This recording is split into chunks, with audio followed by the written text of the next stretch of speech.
പിന്നെ മൂപ്പർ എന്താ പറയുക? ഇനി അടുത്ത കേട്ടോളി.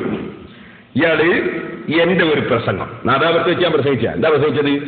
കാന്തപുര ഉസ്താദ് ഇബ്ലീസാന്ന് ഇയാൾ പറഞ്ഞു. സമസ്തയിലെ അലിമീങ്ങൾ മുഴുവൻ മാനസിക രോഗികളാന്ന് ഇയാൾ പറഞ്ഞു.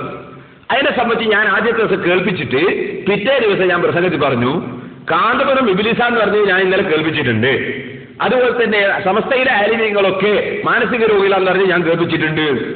ഇയാൾ എന്ത് ചെയ്യുന്നറിയോ? ഇത് രണ്ടും അയാൾ സദസ്സിനെ കേൾപ്പിച്ചിട്ട്, ഈ സദസ്സിലുള്ള മുജാഹിദികളാണല്ലോ, പഠിക്കണ്ടവും കേൾക്കണ്ടവും കേൾക്കുകയില്ല, കാണുകയില്ല, സുമ്മും ബുക്കുമെന്നും എന്ന് പറഞ്ഞ ജാതിയാണ്. എന്റെ മൂപ്പര് ഇത് ശരിക്കും ഞാൻ പറയുന്ന എല്ലാവർക്കും കേൾക്കാം. പറഞ്ഞത് അത് മൂപ്പരെ കട്ട് ചെയ്തിട്ട് മൂപ്പരെ വകയിൽ മൂപ്പര് പറയാണ്, കണ്ടോ കാന്തപുരം ഇബ്ലീസാന്ന് ഇന്നലെ ഞാൻ കേൾപ്പിച്ചിട്ടുണ്ട്. പിന്നെ സമസ്തയിൽ ആരെങ്കിലൊക്കെ മാനസിക രോഗികളാന്ന് ഇന്നലെ ഞാൻ കേൾപ്പിച്ചിട്ടുണ്ട്. പറഞ്ഞെന്നുള്ളത് മൂപ്പരങ്ങ് വിചാരിക്കില്ല. അയാൾ എന്നെ വെക്കുന്നതും ഞാൻ പറഞ്ഞതൊക്കെ പറഞ്ഞുണ്ട്. വളരെ സ്പീഡിലാണ് ഞാൻ പറഞ്ഞത്. അത് ആർക്കും കേൾക്കാം. എന്റെ മൂപ്പർ അതം കാട്ടിട്ട് മൂപ്പര വകയിൽ വേറൊന്ന് ഇങ്ങനത്തെ ഒരു ഇബ്ലീസിന്റെ പണിയെടുക്കുന്ന ആള് ഒന്ന് കേട്ടോ, ഒന്ന് വെച്ചോട്ടെ.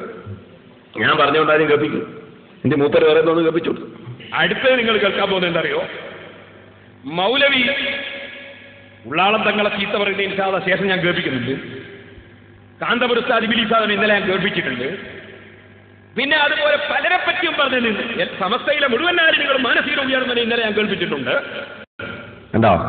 സമസ്തയിലെ മുഴുവൻ ആലിമുകൾ മാനസിക രോഗിയാണെന്ന് പറഞ്ഞ് ഞാൻ ഇന്നലെ കേൾപ്പിച്ചിട്ടുണ്ട് എന്നാ പറഞ്ഞു.